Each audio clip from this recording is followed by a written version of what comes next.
दोस्तों, आप भी अगर रिंकू सिंह को T20 का सबसे बेहतरीन फिनिशर और बल्लेबाज मानते हैं तो वीडियो को लाइक जरूर कीजिएगा। साउथ अफ्रीका के खिलाफ दूसरे T20 मुकाबले में सूर्य कुमार यादव और रिंकू सिंह ने तूफानी बल्लेबाजी करके टीम इंडिया को दिलाई जीत। दोस्तों, स्वागत है आपका एक बार फिर से हमारे चैनल में। दोस्तों, भारत और साउथ अफ्रीका के बीच दूसरा मुकाबला खेला गया, जहां पर शानदार परफॉर्मेंस करते हुए टीम इंडिया की तरफ से सूर्य कुमार यादव और रिंकू सिंह ने तूफानी बल्लेबाजी करते हुए रोमांचक मोड पर आखिरी ओवर में टीम इंडिया को शानदार जीत दिलाई। दोस्तों, हम आपको इस मुकाबले का पूरा हाईलाइट बताएंगे, लेकिन उससे पहले आपको क्या लगता है रिंकू सिंह और सूर्य कुमार यादव, इन दोनों में से कौन सा बल्लेबाज बेहतरीन है? अपनी राय कमेंट में हमें जरूर बताएं। और अभी तक चैनल को सब्सक्राइब नहीं किया है तो चैनल को भी सब्सक्राइब कर दे। तो चलिए दोस्तों, जानते हैं हम इस बेहद ही शानदार रोमांचक मुकाबले का पूरा हाईलाइट। दोस्तों, दूसरे T20 मुकाबले में टॉस जीतकर सूर्य कुमार यादव ने अफ्रीका के कप्तान एडम मार्करम को बल्लेबाजी के लिए आमंत्रित किया। साउथ अफ्रीका की तरफ से इस मुकाबले में पारी की शुरुआत करने उतरे क्विंटन डी कॉक के साथ समाने की तरफ रीजा हेंड्रिक्स थे। लेकिन दोस्तों, दोनों बल्लेबाजों ने कमाल की शुरुआत की और पहले ओवर में ही कवर ड्राइव के जरिए एक बेहतरीन चौके के साथ अपनी पारी का आगाज किया। इसके बाद उनका शानदार परफॉर्मेंस आगे भी जारी रहा, जहां पर रीजा हेंड्रिक्स का एक कमाल का शॉट बल्ले से चौका देखने को मिला। तो वहीं पर इसके बाद तीसरे ओवर में पहला चौका निकला क्विंटन डी कॉक के बल्ले से भी। लेकिन उसके बाद भारतीय टीम को पहली सफलता रीजा हेंड्रिक्स के रूप में मिली, जिन्होंने शानदार बल्लेबाजी करते हुए 12 गेंदों पर 20 रन बनाए। लेकिन उनके आउट होने के बाद कप्तान एडम मार्करम उतरे। क्रीज पर तो उन्होंने भी कमाल की बल्लेबाजी करनी शुरू कर दी और क्विंटन डी कॉक और एडम मार्करम ने एक के बाद एक कमाल के शॉट खेलने शुरू कर दिए। दोनों बल्लेबाजों ने शानदार परफॉर्मेंस करते हुए टीम के स्कोर को 80 रनों तक पहुंचा दिया। लेकिन इसके बाद में शानदार परफॉर्मेंस करते हुए क्विंटन डी कॉक ने अपना बेहतरीन अर्धशतक पूरा कर लिया। कमाल की साझेदारी रही दोनों बल्लेबाजों की, जिसमें डी कॉक का योगदान अहम रहा। इसके बाद एडम मार्करम कमाल की बल्लेबाजी करते हुए एक और कमाल का छक्का यहां पर जड़ दिया। सोलवे और मैं ये भी उनके बल्ले से निकला हुआ अद्भुत शॉट था। लेकिन दोस्तों, इसी ओवर में भारतीय टीम ने शानदार वापसी की और 2 सफलताएं प्राप्त की। इस ओवर में जहां पर दोस्तों शानदार बल्लेबाजी कर रहे क्विंटन डी कॉक को पहले पवेलियन भेजने में कामयाब हुए कुलदीप यादव, तो यहां पर इसके बाद इसी ओवर की 5वीं गेंद पर एक और सफलता भारतीय टीम को मिल गई। यहां पर कप्तान एडम मार्करम के रूप में एक ही ओवर में 2 सफलताएं प्राप्त होने के चलते अभी यहां पर थोड़ी सी मुश्किलों में जरूर फंस चुकी थी साउथ अफ्रीका की टीम के लिए इन मुश्किलों को निकालने के लिए यहां पर क्रीज पर उतरे हेनरी क्लासन, तो उनके साथ डेविड मिलर। लेकिन डेविड मिलर ने आते ही अर्शदीप के 17वें ओवर की पहली गेंद पर छक्के के साथ अपनी पारी का आगाज कर दिया। कमाल का शॉट था इनके बल्ले से निकला हुआ। तो वहीं पर उसके बाद उनकी शानदार बल्लेबाजी जारी रही और इसी ओवर की चौथी गेंद पर भी उनके बल्ले से एक और कमाल का शॉट देखने को मिला, जो कि ये इस ओवर दूसरा लगातार छक्का था। इस ओवर में 23 रन टीम के लिए बटोर लिए। तो वहीं पर उसके बाद तो आक्रामक बल्लेबाजी जारी रही।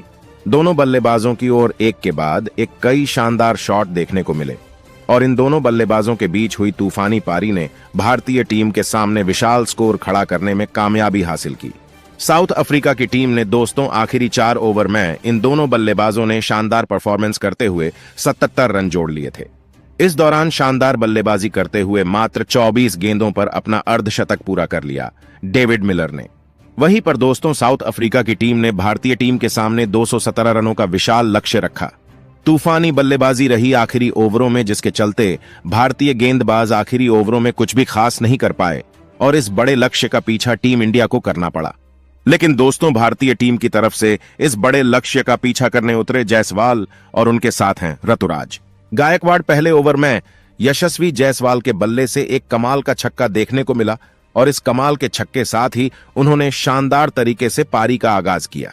जबकि दोस्तों पहले ओवर की आखिरी गेंद पर भी उनके बल्ले से एक और शानदार चौका देखने को मिला और पहले ओवर में ही भारतीय टीम ने शानदार परफॉर्मेंस करते हुए रन बटोर लिए।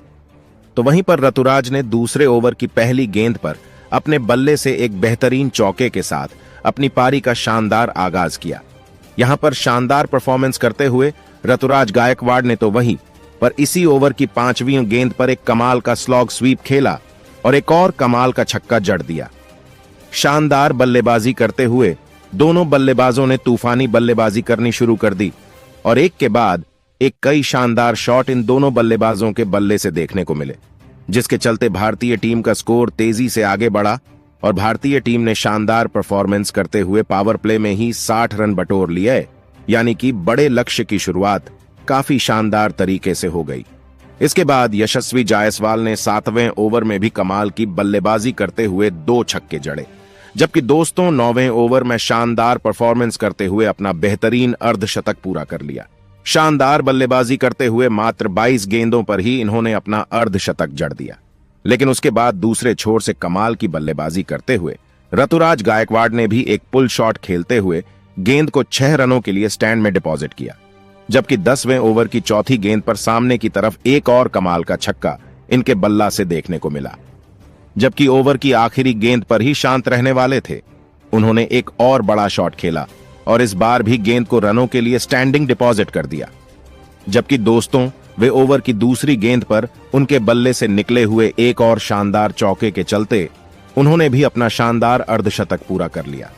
भारतीय टीम के दोनों ओपनर बल्लेबाज टीम इंडिया को तूफानी शुरुआत दिलाने में कामयाब हो चुके थे, लेकिन उसके बाद भारतीय टीम का स्कोर 11वें ओवर तक पहुंच चुका था।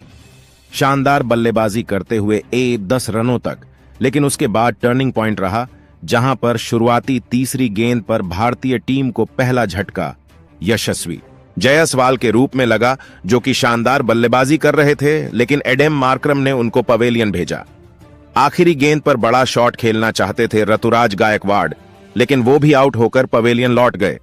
लेकिन अब भारतीय टीम को मुकाबला जीतने के लिए बचे हुए 8 ओवर में अभी भी 108 रन चाहिए थे, लेकिन दोस्तों ये कारनामा कर सकते थे तो रिंकू सिंह और सूर्य कुमार यादव ही थे और वो क्रीज पर उतर चुके थे। 13 ओवर की पहली गेंद पर कमाल का शॉट खेलते हुए सूर्य ने चौका जड़ा, तो इसी ओवर की चौथी गेंद पर तो उनके बल्ले से कमाल का स्ट्रेट शॉट देखने को मिला, जबकि दोस्तों ओवर की आखिरी गेंद पर अद्भुत शॉट खेलते हुए एक बार फिर गेंद को स्टैंड में डिपॉजिट कर दिया। 2 छक्के चौके की बदौलत इस ओवर में दोनों बल्लेबाजों ने 22 रन जोड़ लिए। अब भारतीय टीम को जीत के लिए 7 ओवर में 86 रनों की दरकरार थी। सूर्य कुमार यादव के साथ दोनों ने 5 ओवर में 52 रन बना दिए थे। कुल मिलाकर देखा जाए तो एक बड़ी पारी खेलने में कोई भी बल्लेबाज कामयाबी हासिल नहीं कर पा रहा था, लेकिन रिंकू सिंह और सूर्य कुमार यादव ने चट्टान की तरह बल्लेबाजी करते हुए हर एक अफ्रीका के गेंदबाज का सामना किया। अंतिम 2 ओवर में जीत के लिए 34 रन की जरूरत थी, लेकिन रिंकू सिंह ने यहां पर शानदार 2 छक्के जड़कर मुकाबले को अंतिम ओवर में पहुंचा दिया। अंतिम ओवर में जीत के लिए 21 रन की जरूरत थी और स्ट्राइक पर रिंकू सिंह ही थे। उन्होंने पहले ही गेंद पर शानदार छक्का लगाते हुए मैच को रोमांचक बना दिया। अगली गेंद पर रिंकू ने भागकर 2 रन पूरे किए। 4 गेंद में जीत के लिए 13 रन की जरूरत थी। सभी की सांसें थमी हुई थीं। रिंकू सिंह इसके बाद एक और शॉट खेला और भागकर 2 रन पूरे किए। अब 3 गेंद में 11 की जरूरत थी। उसके बाद रिंकू ने शानदार छक्का लगाते हुए मुकाबले को और भी ज्यादा रोमांचक बना दिया, क्योंकि अब 2 गेंद में सिर्फ 5 रन की जरूरत थी और रिंकू ऐसे कारनामे कर सकते थे। रिंकू ने अगली गेंद पर भी शानदार छक्का लगाते हुए एक गेंद शेष रहते ही अपनी टीम को सांस रोक देने वाले मुकाबले में जीत दिला दी।